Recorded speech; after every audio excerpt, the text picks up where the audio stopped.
I obtained custody of my sister's 3 kids back in 2018 after she left them alone for 2 weeks to go on a drug bender. It was a huge transition for the kiddos because not only did they have to switch schools and daycares, but they also wouldn't be able to see their mother anymore. I've adopted the kids and have full custody of them. They're doing better now and leading happier lives. Recently though, my sister was released from prison and wants to see them. She called me begging to have a visit with them and telling me that I could give them back now because she was out of prison. I've had a talk with the 9-year-old and he says he doesn't want to see his mom yet. He told me that he still hates her for leaving him alone. The girls have no memories of her. The smallest was only 3 months old the last time she saw her. I feel like I could have helped them foster a better relationship with their mom, but I don't want to force them to meet her if they don't want to. My close family has told me that the oldest doesn't know what he's talking about, and it's my fault the little ones don't remember their mother because I didn't take them to see her when she was in prison. They also told me that it's my responsibility to force them to meet her even when they don't want to because it's what's best for them and they shouldn't grow up without their mother. I've spoken to a professional about this and they said it should be up to the kids. Am I being a jerk to my sister by not letting her kids see her if they don't want to?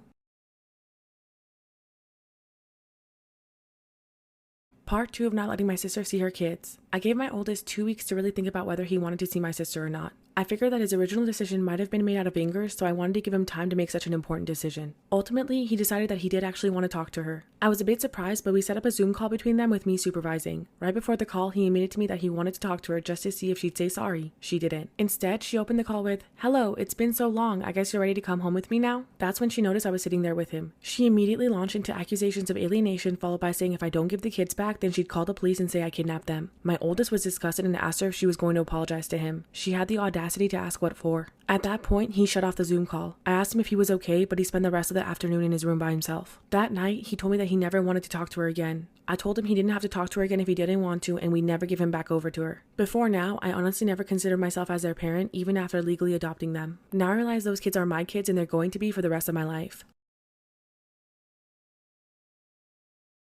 Can you solve this mystery? This is a story about 2 young girls, Mandy and Melissa, who were identical twins. But one day they were kidnapped by an unknown man. No one knew who the kidnapper was, but something isn't adding up here. All the clues to what really happened are hidden in what I'm about to say. So Mandy and Melissa were born to a very rich family. They lived in a large mansion with their father and older brother. Everyone was jealous of these girls because their father loved them so much and gave them everything that they wanted and all of his attention. But one tragic night, the girls were taken. When they woke up, they were blindfolded and tied to chairs so they couldn't see a thing. They were terrified. Suddenly, Mandy heard a high-pitched voice whispering in her ear. It was the kidnappers. He said, "I've contacted your parents and I'm demanding $1 million ransom. If you try to escape, I will kill Melissa." Then Melissa heard the same voice whisper in her ear. He said, "I contacted your parents and I'm demanding $1 million ransom. If you try to escape, I will kill Mandy." So who kidnapped the twin girls and why did they do it? Can you solve this mystery?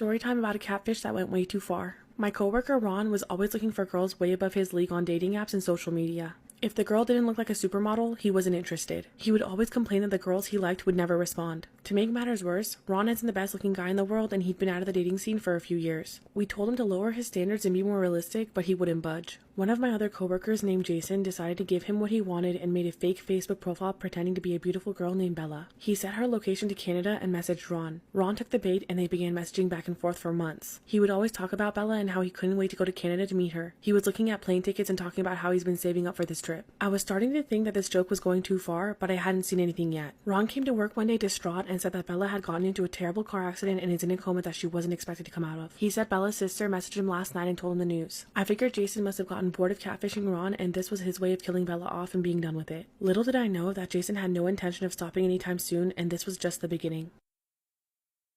Part 2 about a catfish that went way too far. Ron was sad for weeks about the news of Bella being in a coma, but said that Bella's sister had been cheering him up. One day, Ron came in and told me that he's developed feelings for Bella's sister and they've been talking every day since the accident. I couldn't believe that Jason was still catfishing this man, now as a whole new character. Ron was happy again and falling for Bella's sister and was now talking about going to Canada to visit her instead. About a month later, Ron came into work frazzled. He explained to me that Bella had miraculously come out of her coma, which was great, but he had since moved forward with her sister. He said that Bella found out they had been talking every day while she was in a coma. He further explained that the sisters are now fighting over him and he doesn't know what to do. Just then, Ron looked at his phone and turned as pale as a ghost. Bella's sister made a public post on Facebook with Ron tagged that read, "You think your boyfriend is so good? Look what he sent me when you were in a coma," with private photos of Ron attached. This whole thing had already gone too far, but this was just taking it to another level. I finally spilled the beans and told him that it was Jason from electronics the whole time. Ron ran over there enraged and confronted Jason. They ended up fighting in the parking lot that same day, but somehow they're still friends and laugh about it now.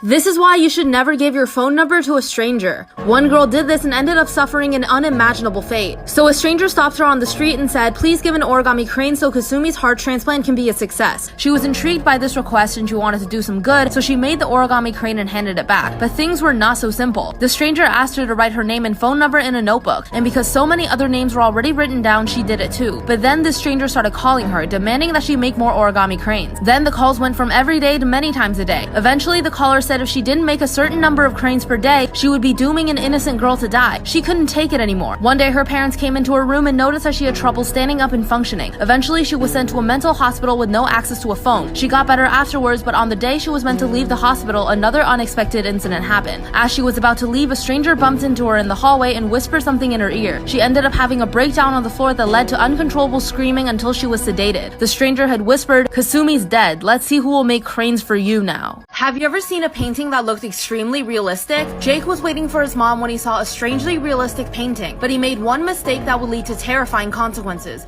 During his mom's doctor's appointment, Jake was sitting alone in the hospital waiting room. That's when he saw the painting. It looked so real, almost like a photo. He was promised ice cream if he sat quietly, but he found himself growing more and more curious. He felt like he needed to move closer to the painting, so he got up and walked towards it. The painting was of an old man, but there was something wrong with it. It seemed like the eyes would follow Jake no matter where he'd walk. But soon something even more unbelievable would happen, something no one can explain. The painting, needless to say, made Jake feel creeped out, but he tried not to feel so scared. It was a painting after all. Then Jake leaned in and saw one weird detail. The old man had unusually long fingers and fingernails. A bit later, Jake's mom came out of the doctor's office, but Jake was nowhere to be found. She called him but got no reply. Then she turned around and saw a very realistic painting on the wall. The boy in the painting looked oddly familiar. I'm 21 years old and my parents are divorced. My dad cheated on my mom when I was 10 and left us to marry his coworker, Kay.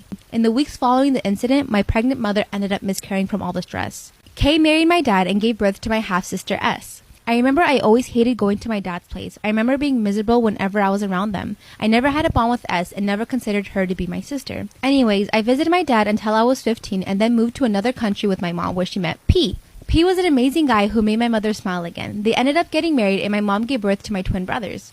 When I moved to a new country, I cut off all contact with my dad. I was supposed to visit them every Christmas, but after my brothers were born, I felt like I finally had a real family and I chose to spend my holidays with my mom, P, and little brothers. Well, last year, S was diagnosed with advanced leukemia. I did feel sorry for her, but I was not in any way affected by the news.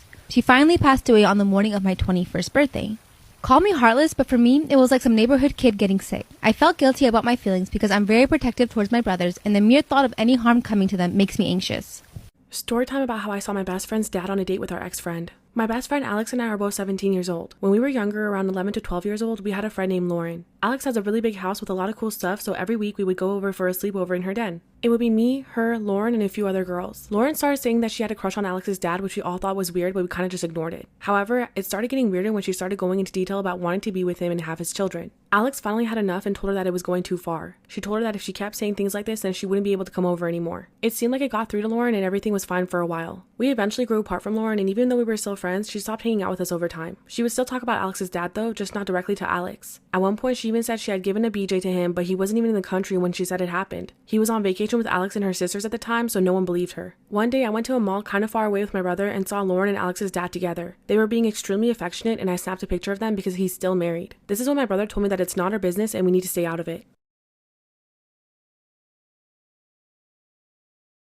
Part 2 of how I saw my best friend's dad on a date with our ex-friend. I ended up telling Alex after school and showed her the picture. She immediately wanted to find Lauren and confront her, but once she calmed down, we decided to go to Alex's mom first. Her mom is an extremely calm woman, but when we told her and showed her the picture, she blew up. Apparently, Alex's dad had cheated on her mom before, and the girls he's been showing interest in have been getting younger and younger. She's had her suspicions for a while. She calls him and tells him that he needs to get home ASAP. When he arrives, she confronts him and he thinks that it was Lauren who added him, trying to cause issues in his marriage. He starts out by saying Lauren has been causing issues for years and making things up. When she told him it wasn't Lauren who added him and showed him the picture, he flipped out. Alex called me crying and I could hear her parents screaming at each other, so she came to stay with me and my family. Alex's mom kicked her dad out, said it was over, told him he's never seeing the kids again, and topped it off by telling him that she's calling the cops. After this, he started calling Alex and she answered the phone telling him to never call her again and then hung up. This is when Alex's mom calls Lauren's mom to tell her what's been going on.